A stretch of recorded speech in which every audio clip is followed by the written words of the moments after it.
What do you mean you spent what on renovations? My voice trembled, thin and sharp, as I stared across the table at my dad, the weight of his words hanging in the air like a storm about to break. Paul didn't even blink.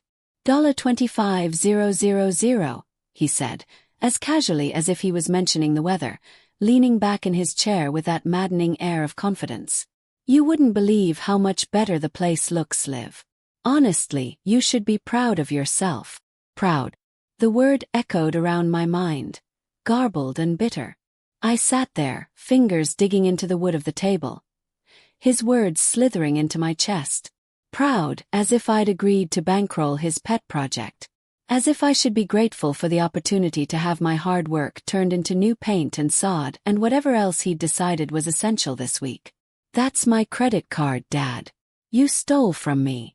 Paul lifted his shoulders in a lazy shrug, the same old cocky smile curling his lips. Stole is a strong word, Liv. Or family. It's not like I took it from some stranger. Besides, you've got a good job. You'll make it back before you know it. His audacity left me reeling. My dad has always operated in his own orbit, all charm and bravado, but this was a new low. My name's Olivia, and I've spent my whole adult life building a life I'm proud of, brick by patient, careful brick. I'm a financial analyst. Numbers, savings, planning for the future, that's my world.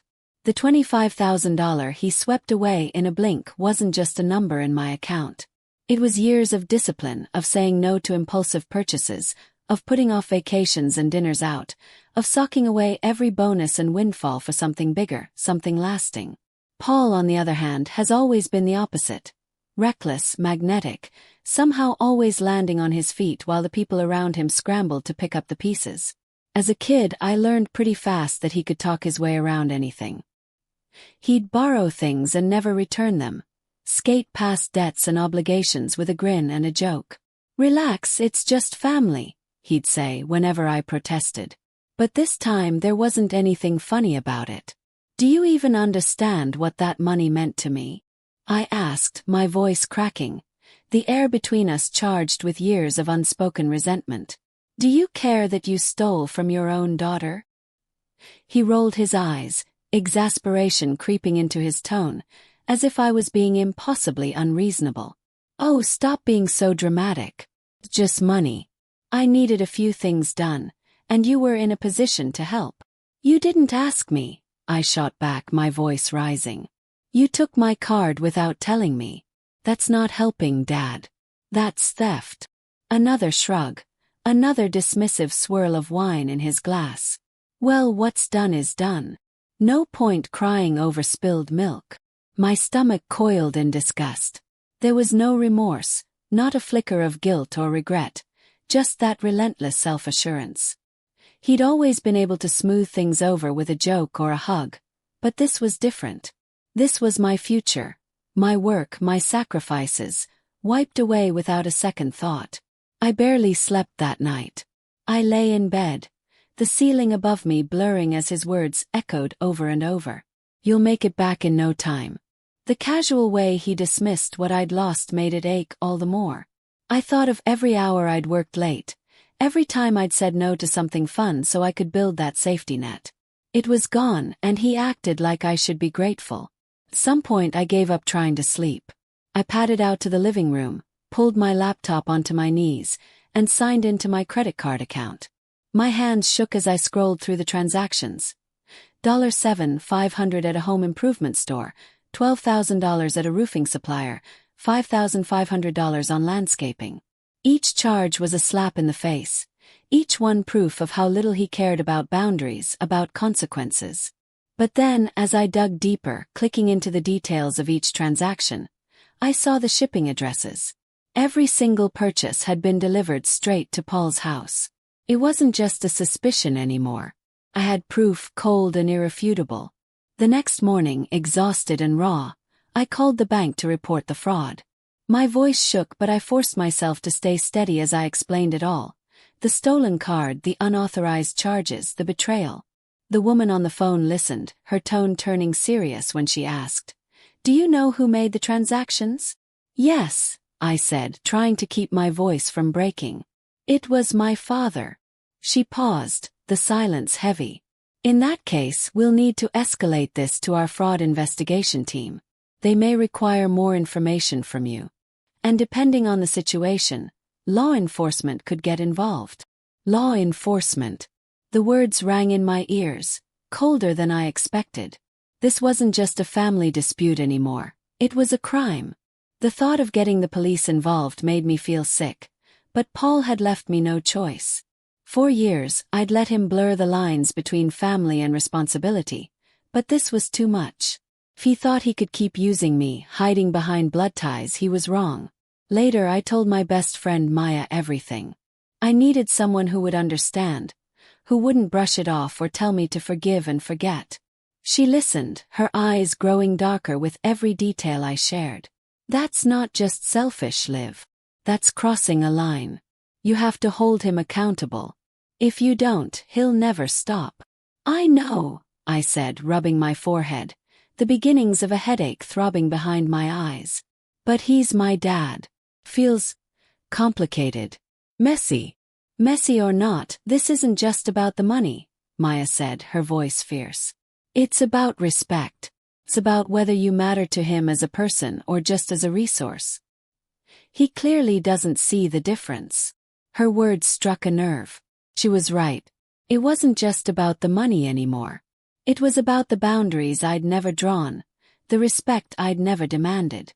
I realized, with a sense of shame and anger, that I'd been letting him walk all over me for years, afraid to push back because of what it might mean for our relationship. The next day, I sat at my kitchen table, staring at the fraud report I'd filed, the knot in my stomach tightening. Paul had crossed so many lines over the years, but this was different. This wasn't a forgotten loan or a broken promise. This was deliberate, calculated, and selfish. I kept seeing his smug face from that dinner, the way he brushed off my anger like I was a child throwing a tantrum.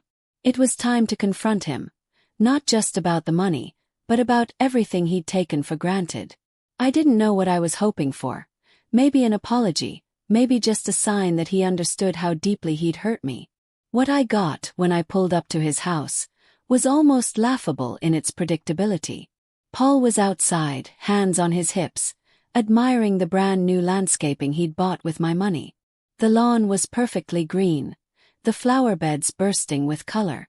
It looked like a magazine spread, all neat edges and showy blossoms. He spotted me and waved, grinning like nothing was wrong, like the past week hadn't happened. Liv. Just in time to see the finished project. Doesn't it look amazing? He sounded proud, eager for my approval, as if I should be grateful to see my savings transformed into curb appeal. Looking at him, standing there so pleased with himself, something inside me hardened. I realized in that moment that Paul would never change. He was always going to take as long as I let him, always going to justify his choices with a smile and a laugh. But I was done letting him decide what I was worth. I took a deep breath, determined to speak the truth he'd always tried to dodge. This time he was going to hear me. Looks good, doesn't it? He said, grinning ear to ear, gesturing grandly at the freshly painted walls and the new appliances gleaming in the kitchen. All thanks to you. My blood boiled, a heat rising in my chest that made my hands tremble. Thanks to me. I snapped, the words coming out sharper than I meant. You mean thanks to the $25,000 you stole from me? Paul just sighed, as if he were tired of having to explain something so simple to a stubborn child. He shook his head, that patronizing little smirk never leaving his lips. Liv, we've been through this. It's family money. I didn't steal anything, I just borrowed it. Honestly, you're better off, this place needed work. You wouldn't want to see it fall apart, would you? His words crashed over me, each one more absurd than the last. I just stared at him, shocked at how bold he was, how easily he twisted reality to suit himself. You didn't borrow anything, Paul. Borrowing means you ask first. You never ask. You just took it like you always do. He crossed his arms, jaw tightening, and for a moment I saw the little boy in him, refusing to admit he'd broken something. You're young. You've got time to earn it back. Why are you making such a big deal? I'm your father, for God's sake. I've done so much for you over the years. Can't you just let this one thing go? Do you have to make everything a fight? Done so much for me. I repeated, my voice quivering. Like what exactly? You've been taking from me my entire life, Paul. This isn't the first time. This is just the first time you got caught, and you can't talk your way out of it. His face darkened, eyes narrowing until they were hard slits. Watch your tone, he warned, each word deliberate. You're being ungrateful. I didn't have to raise you, you know. I could have let your mom handle it all on her own. You think you have it so hard. I sacrificed plenty. His words cut deeper than I wanted to admit. I could feel that old familiar ache, the urge to apologize, to shrink myself so he'd stop, to keep the peace no matter the cost. But I refused to let him see it. Ungrateful. I've been cleaning up after your messes for years. I've forgiven you for so much, but this is too far. There's a line, and you crossed it. For the first time I saw something flicker in his eyes. Uncertainty, maybe even fear. What are you saying, Liv? Are you really going to take this outside the family? You'd do that to your own father. I already did, I said, my voice steadier than I felt. There's a fraud investigation underway. The bank's involved. If you think I'm backing down, you don't know me as well as you think. He just stared at me, the reality settling over him. His bravado slipping. The next morning the bank's fraud team called. I sat at my kitchen table, coffee cooling beside me, as Mr. Bennett, the investigator, walked me through the next steps. We've reviewed the charges and the info you provided, he said. His voice calm and professional. Since the shipping addresses all match your father's house, it's clear these purchases weren't authorized. We'll need a formal statement from you, and we'll likely send this to the local authorities for further investigation. Hearing local authorities sent a cold shiver down my spine. Does that mean he'll face charges? I asked, my voice tight, bracing myself for the answer. Yes, Mr. Bennett replied, not unkindly. It's theft, plain and simple. The amount makes it a serious offense. The police will decide what happens next, but you should prepare yourself for that possibility. I thanked him and hung up, my hands shaking so badly I almost dropped the phone. This was real. For years, Paul had treated boundaries like suggestions, charming and manipulating his way out of consequences, always finding someone else to blame when things went wrong. But now, finally, it was catching up to him. Called Maya right away. He's going to lose it when the police get involved, I said, pacing my living room in anxious circles. What if it ruins our relationship forever? What if I really am the bad guy here? Maya didn't hesitate. Liv, what relationship? She said, her voice resolute. He's walked all over you for years. Every time you let it go, he just pushes further. This isn't about ruining anything. It's about protecting yourself. You can't keep sacrificing your own well-being for someone who sees you as a resource, not a daughter. Her words landed like a slap, but I needed it. She was right. I'd spent so long trying not to upset anyone, trying to keep everyone else comfortable. I hadn't noticed how much of myself I'd lost along the way. I'd become so used to shrinking, to making myself smaller, that I barely recognized the person I was fighting to defend. I don't want to feel like this anymore, I admitted, my voice breaking, shame and relief tangled together. Every time I stand up for myself, I feel like the bad guy. Like I'm betraying some unspoken rule he made up.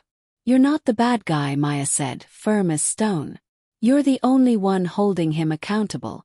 That takes guts, Liv. He's relied on your silence for too long. Don't let him make you feel guilty for finally drawing a line. Her words echoed in my mind as I stared at the fraud report on my laptop, the cursor blinking in the empty statement box. This wasn't just about the money.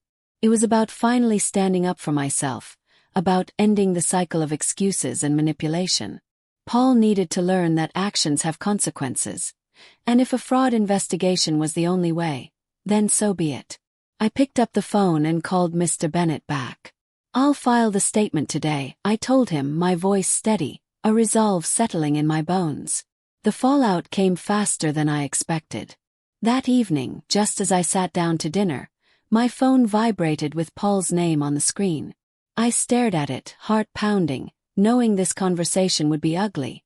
Knowing, too, that I couldn't run from it anymore. "Olivia," he snapped as soon as I answered. His voice sharp as broken glass. "I just got off the phone with the bank. Are you actually serious? You filed a fraud report against me." "Yes, Paul. I did. You stole $25,000 from me. What did you think would happen? Did you really believe there would never be consequences?"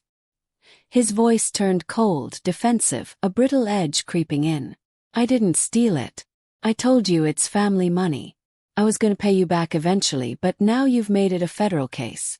Do you have any idea what kind of trouble this causes me? You're ruining everything, for what? Some principle." "I didn't make this a federal case," I said, my voice as steady as I could manage. "You did that the minute you took my credit card without asking. Actions have consequences, Paul. You don't get to rewrite the rules just because you're my father." There was a long silence, the line crackling with tension. When he spoke again, his voice was low, almost threatening. "You're being ridiculous.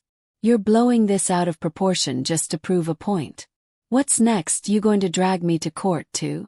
"If that's what it takes," I shot back, a fierceness rising in me I hadn't known I possessed. "You've spent years walking all over me, acting like my boundaries don't exist. This is where it stops." For once, he didn't have a comeback. I could almost hear the gears turning, the realization that this time, he couldn't talk his way out, couldn't guilt me into submission. For the first time I felt the power shift, subtle but real. And I knew no matter what came next, I wouldn't go back to who I was before. This was never about proving anything to anyone. All I wanted was to protect myself, to finally draw a line. But Paul wasn't having it. "You're unbelievable," he hissed, his voice vibrating with indignation. "After everything I've done for you, this is how you repay me." A bitter laugh escaped me, sharper than I intended. "Done for me? Like what, Paul?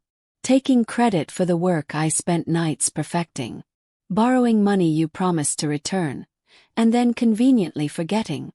Or maybe you mean those times you vanished for days, left me untangling the chaos you left behind while you played innocent." He said nothing for a long moment. The silence was colder than any words, an absence that pressed in on me. Then, in a voice so icy it startled me, he spat, "You're going to regret this, Olivia." He hung up. I stared at my phone, my hand trembling. I was angry, yes, but underneath the anger was a deep vein of fear. This was the reason I'd tiptoed around Paul for so long. Every confrontation ended with him twisting my words, making me question myself. His outrage so convincing I almost believed I was in the wrong. Later I called Maya because I needed to say it out loud. Needed someone to tell me I wasn't crazy. "He actually said I'll regret this," I blurted, my voice tight, the words tumbling out before I could second-guess myself. Maya didn't hesitate. "Let him stew," she said, her tone matter-of-fact, like she'd seen this all before. "He's furious because, for once, you're not playing by his rules. Don't let him intimidate you into backing down." Her confidence was a buoy, holding me up, but the dread still clung. I wasn't giving in, not this time. Still, I couldn't shake the sense that this was only the beginning, that Paul would find a way to drag others into this, to make me pay for refusing to play along. 2 days passed, tense and heavy.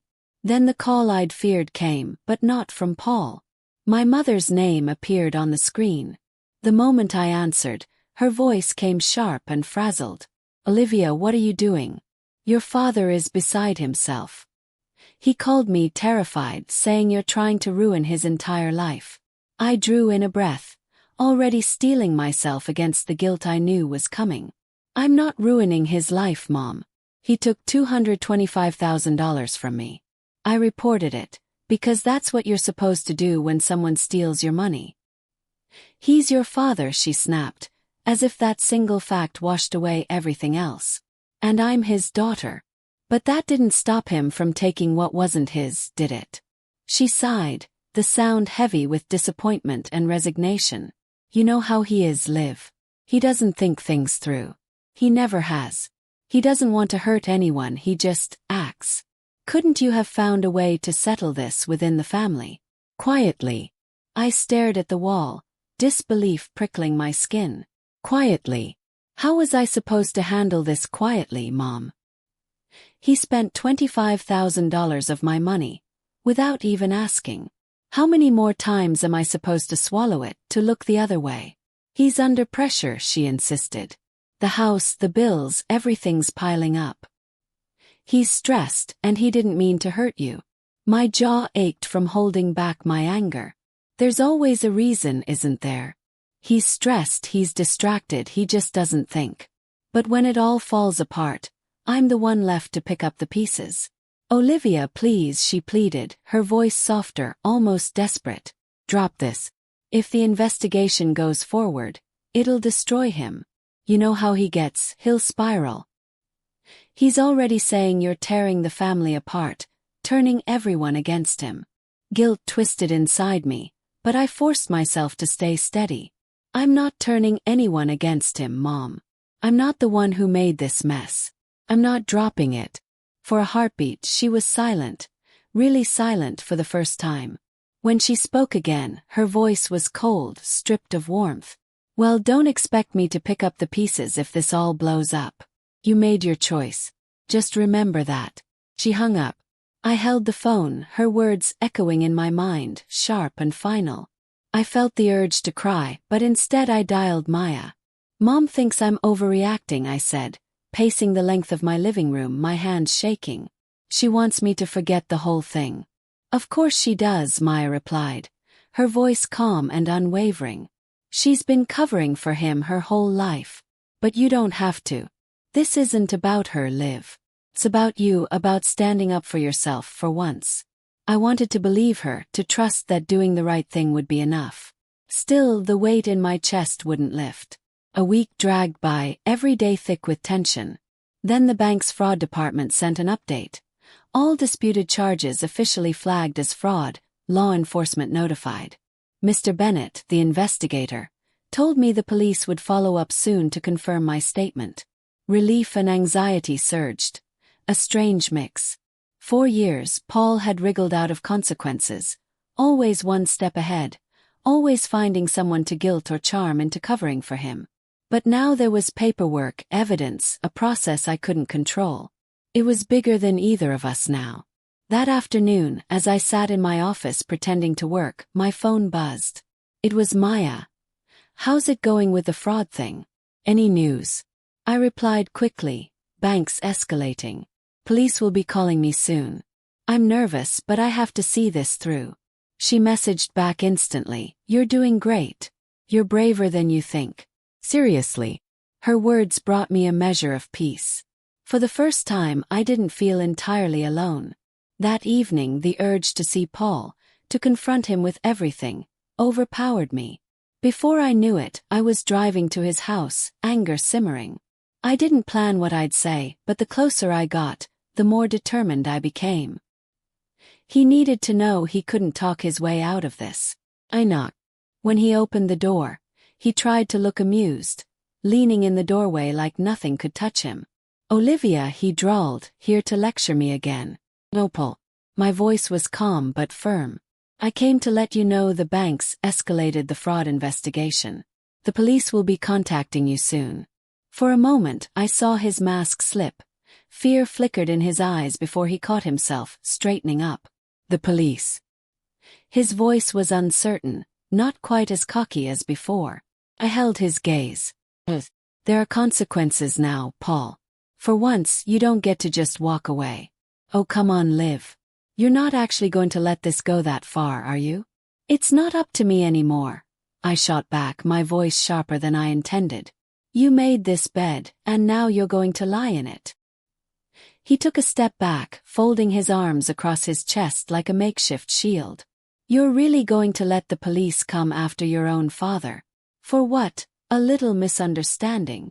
Stop calling it a misunderstanding, I snapped, feeling the familiar heat of anger flare in my chest. You stole from me, Paul. This isn't about family or generosity. It's about you finally facing the consequences of your actions. You crossed a line, and now you have to deal with what comes next. His face darkened, eyes narrowing, and he stepped closer, trying to loom over me the way he always had when I was a child. "Don't act like you're better than me, Olivia. You wouldn't even have that money if I hadn't raised you. You owe me." I laughed, but it sounded hollow, bitter even to my own ears. "Raised me? You mean using me as your personal ATM? That ends now. I'm not a resource you can tap into whenever you feel like it. You're not entitled to my life or my money just because of our last name." I could see the realization flicker across his face. He wasn't getting through to me, not this time. I turned and walked away, my heart pounding, afraid that if I stayed a moment longer I'd lose my nerve. I left him standing there, suddenly not so sure of himself. The roles finally reversed. The days afterward blurred together. I barely slept, replaying the confrontation in my head, questioning if I'd been too harsh or not harsh enough. The police called and scheduled a meeting, told me to bring every document I had. Fraud report, transaction history, emails, everything that painted the picture of what he'd done. Sitting in that small, sterile interview room at the police station felt surreal, like I'd stepped outside my own life. The officers listened patiently as I recounted the story, sliding folders of evidence across the table, my hands shaking despite my determination. "Thank you for your cooperation, Miss Taylor," the officer said when I finished giving my statement. "We'll be contacting Mr. Taylor shortly to get his side of the story." His side. The thought made me want to laugh, but there was nothing funny about it. I could already imagine the excuses Paul would make, how he'd twist the truth, blame everyone except himself, paint me as the ungrateful daughter. But I'd made sure all the evidence led back to him. The unauthorized transactions, the shipping addresses tied to his house, the trail of digital breadcrumbs he didn't think I'd find. This time, his charm and quick words wouldn't rescue him. That evening, Mom called. Her voice was sharper than usual, slicing through the line with accusation. I could almost see her pacing in the kitchen, phone pressed to her ear, disappointment radiating from every syllable. "The police showed up at your father's house today. Do you have any idea how humiliating that was for him?" I closed my eyes and braced myself for the guilt trip I knew was coming, the familiar script she always followed. "Mom, I told you this was coming. He brought it on himself. I didn't force him to steal my credit card." She wouldn't hear it. "He says you're trying to ruin his life, Olivia. How can you do this to your own family?" I drew in a shaky breath, trying to keep my voice steady. "I'm not ruining his life. I'm holding him accountable. If he didn't want this to happen, he shouldn't have stolen from me. It's that simple." Silence stretched between us, heavy and uncomfortable. I could sense her searching for something to say, some way to pull me back into the old patterns. Finally she sighed, the sound weary and resigned. "You've made your point, Liv, but don't you think this has gone far enough?" I clenched my jaw, swallowing the frustration that threatened to spill over. "It's not about making a point, Mom. It's about boundaries. I've spent years letting him cross them, forgiving and forgetting, but I can't do it anymore. If you can't understand that, I don't know what else to say." She hung up without another word, leaving behind the same hollow ache I'd felt after our last conversation. For a while I just sat there, staring at the wall, wondering if I'd ever get through to her. But even with the ache, there was something different this time, a fragile sense of relief. I was standing up for myself, refusing to let Paul or Mom dictate the terms of my life any longer. For the first time in years, I felt like I'd reclaimed something that had been slipping away from me all along. The fallout for Paul was swift and harsh, harsher than I'd expected. The police didn't mince words. The evidence was overwhelming. Bank statements, transaction records, shipping confirmations, the fraud report I'd filed. There was no room for explanation or denial. I heard from a mutual friend that Paul had tried to blame everyone but himself. The bank, me, even some vague conspiracy against him. But nobody was buying it. The truth was too obvious. When I got the call saying he'd been officially charged with theft, I felt a jumble of emotions. Relief, yes, because finally he was being held accountable and I wasn't alone in carrying the burden of his choices. But there was a deep sadness too, A grief for the father I'd once wanted him to be. Seeing someone I'd loved brought so low, knowing I'd played a part in it wasn't easy. It hurt in a way I couldn't quite explain, like watching the slow collapse of a house you'd spent your whole life inside. The night the charges were filed, Mom called again. This time, her voice was shaky, the anger replaced with something like fear. "Your father's a mess, Liv. He's scared. He doesn't know what to do." I shut my eyes, feeling the weight of her words settle on my shoulders. Maybe he should have thought about that before he decided stealing from me was okay. "You really won't help him?" she asked, her voice almost pleading now. I could hear the desperation, the need for me to fix things to make it all go away. "You're his daughter. And he's my father," I replied, my words gentle but resolute. "But that didn't stop him from stealing from me, did it? He's not the victim here, Mom. I'm done letting him play that card. I can't keep enabling him just because we share blood." For once, she didn't argue. There was a long pause, filled only by the sound of her breathing before she finally said, "I just hope you're okay through all this." Her words caught me off guard. She'd never checked in on me before, never asked how I was holding up. It had always been about smoothing things over for Paul, keeping the family intact no matter how much it cost me. "I'm fine," I said, and for the first time I meant it. Actually, I'm better than fine. For the first time in a long time, I feel like I'm in control of my life again. I'm not just reacting to what everyone else wants from me.